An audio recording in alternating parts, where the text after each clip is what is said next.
Assalamualaikum warahmatullahi wabarakatuh.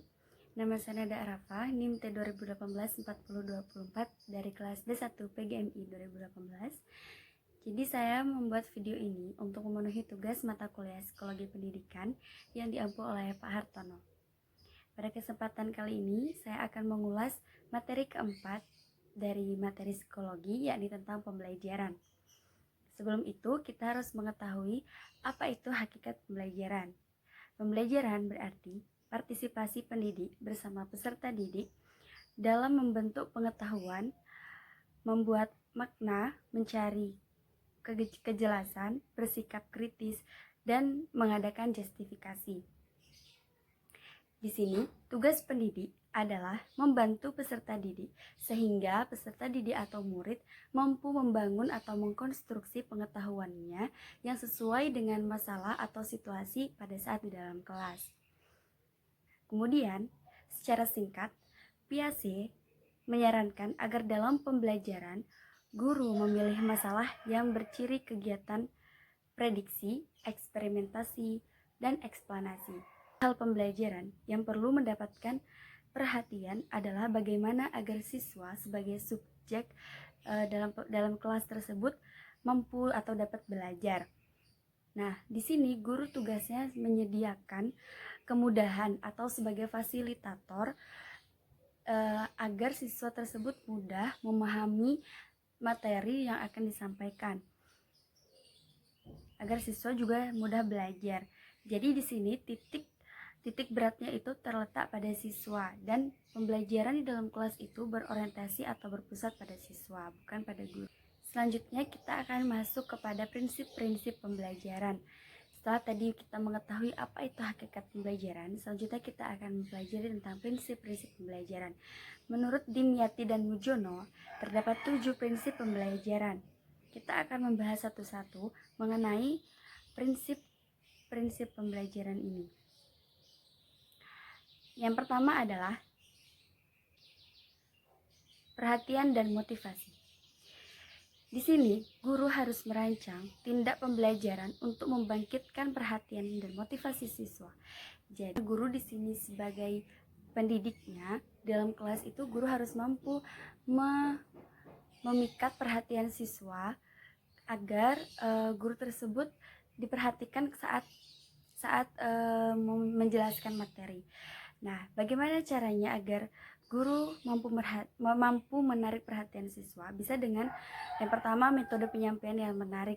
Tentu dengan menggunakan media yang sesuai dengan tujuan belajar. Misalkan pada saat itu mungkin akan membahas materi IPA tentang pertumbuhan dan perkembangan. Nah, guru bisa menggunakan media yang sesuai dengan tujuan belajar tersebut. Misalkan di sekeliling kelas atau di sekitar sekolah terdapat tumbuhan-tumbuhan yang mampu kita amati pertumbuhan dan perkembangannya dari tumbuhan tersebut kecil. Guru bisa menggunakan media tumbuhan tersebut dalam membantu memperlancar dan menyukseskan tujuan pembelajaran pada saat itu. Kemudian yang kedua yaitu keaktifan. Prinsip pembelajaran kedua adalah keaktifan. Guru berupaya untuk memberikan kesempatan yang mendorong siswa untuk aktif, baik aktif mencari maupun aktif dalam proses.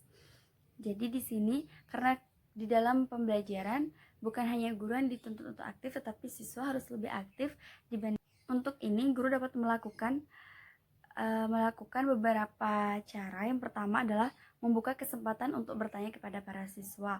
Misalkan setelah menjelaskan, guru tersebut bertanya apakah anak-anak mengerti atau mungkin ada pertanyaan, seperti itu.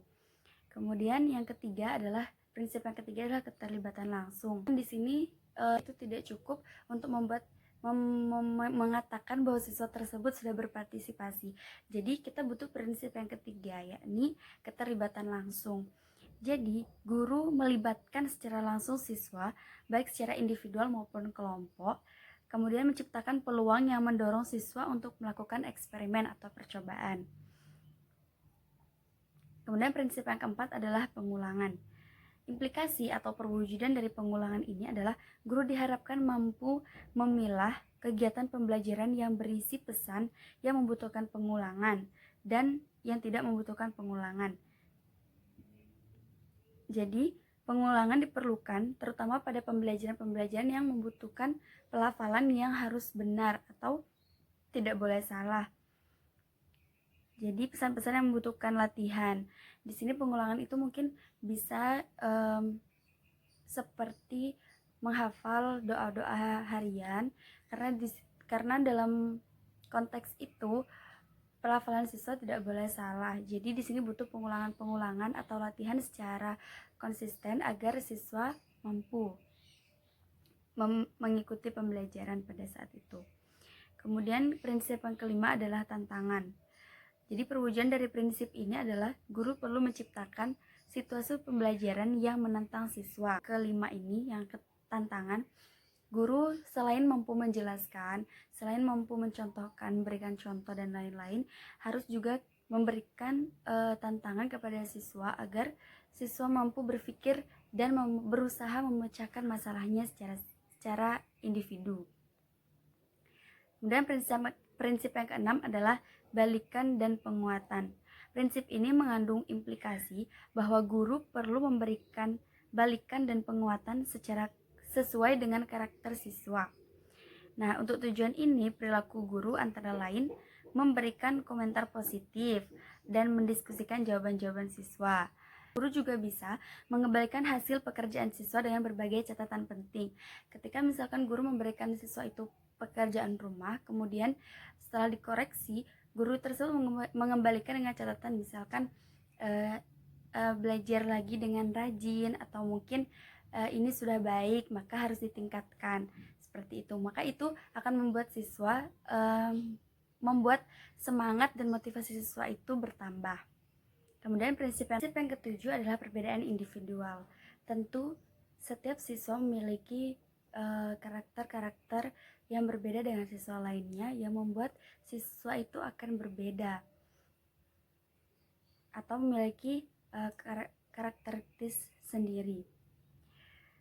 Kondisi ini perlu disadari oleh guru bahwa yang dihadapi adalah berbagai keunikan individu dan perlu mendapatkan pelayanan. Ketika kita mengajar di suatu sekolah, maka kita akan bertemu dengan berbagai macam karakter murid yang berbeda-beda.